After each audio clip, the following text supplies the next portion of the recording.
talk to you about the societal changes that people can expect here in Columbus, and what societal changes while you were in tech in California did you see, and what do you think will be replicated here? What are some of the big differences your everyday person is going to see just based off of this huge chip factory facility coming to the New Albany, Columbus area?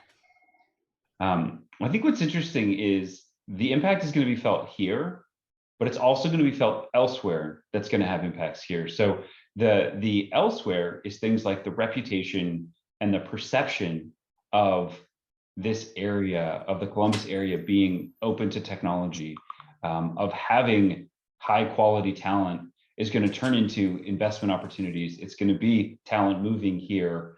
It's going to be a destination for talent. And I think that willingness to invest because of those trends here is going to affect the day-to-day here. So when I think about there's the obvious ones, not the obvious ones, but the ones that are pretty clear that the economists are talking about around jobs, direct and indirect.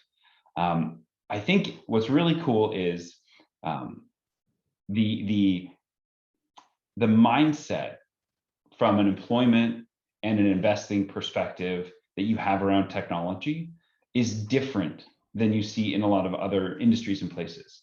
They talk about the willingness to fail or openness to failing and investing. I think that's where you're going to see people willing to take more risk in pursuing their career.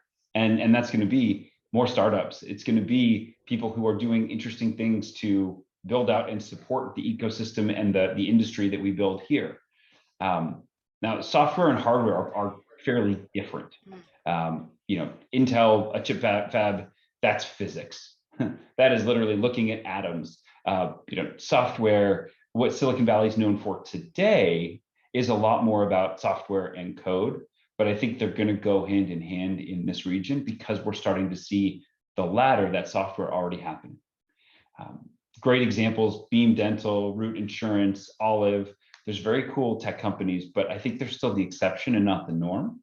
I think bringing the visibility at a national and international scale of the technology investment and talent here is really cool.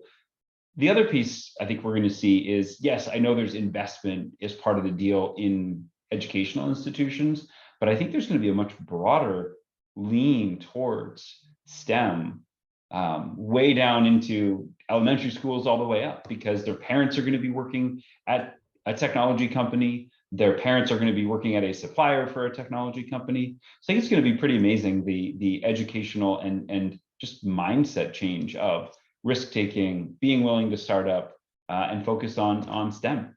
That's interesting. So everything basically from education to the amounts of housing developments that we have to, I don't know, just about everything. Is there something unique you think that it will touch in a way that people perhaps don't think about also?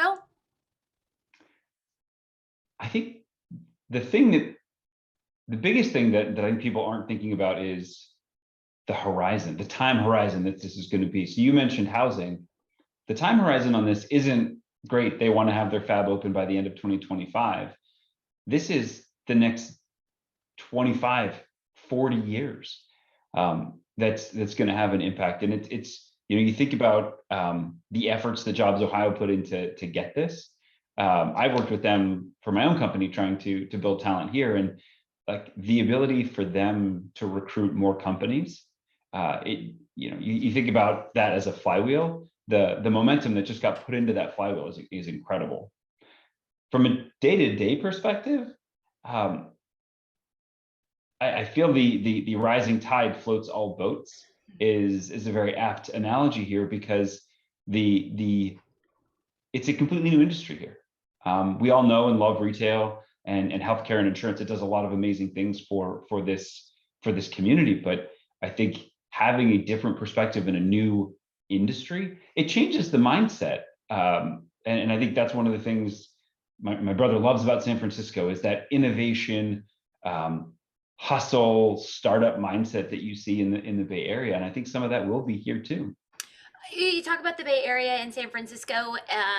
there are negative connotations that come along with that as well. I mean, people come to the Midwest, they come to Ohio, maybe sometimes from the coast to do more affordability, but still have a high quality of life. Somebody who makes six figures here in Columbus, Ohio, especially as a single individual person, they're doing great for themselves. That's not Yeah. always the case. It's hardly ever the case, in New York, San Francisco, LA. Mhm. Do you think that is going to change? And are there going to be, higher discrepancies of, I guess, class difference and inequality here as well? Do you think this could potentially bring that along with it? I hope not to the same extent that we see it in the Bay Area. Yeah. I have to admit, I was not sad to leave the area for certain reasons. One of which was having a 3-year-old. Just it's easier here. I do think there will be impacts on housing costs. I think there will be things that the area can do and that we need to invest in to mitigate some of that. An example that comes to mind is transportation.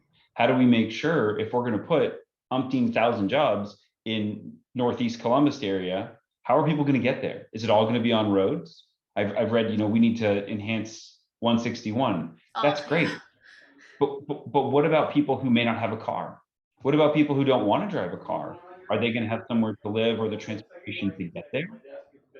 Um, so that's one big example is something like transportation. And I think there's a lot of other ways that we can invest and hopefully with Intel being such a good partner to the community, um, will they continue to invest in schools, for example? You bring in this many families, this many employees, it's going to bring talent to the area, but we're going to need schools to house those kids. So it's going to require investment from the community to make it sustainable. Okay. Um, what was your one big takeaway? I guess if you could just kind of sum it up, as a guy in tech who did live in California, they're starting to call it the Silicon Heartland. It's a cute catchphrase, kind of want it on a T-shirt. But what was your big first thought, and what is your biggest takeaway from this coming to basically your backyard? I I love it. Yeah. That was my first takeaway. I'm so excited. And this is something I've thought about for a long time is how can we take how can we how can we affect the employment discrepancy where today so much of it is pushed out to those larger markets and bring it to different parts of the US, and seeing this investment in a city like Columbus to me it represents the fact that these jobs can be anywhere in the United States, be them hardware or software. And this is such a great example of that. It makes me incredibly excited about the potential and what it signals for the future of this region, but also other regions like Columbus, where they'll be able to build out very cool industries in the future.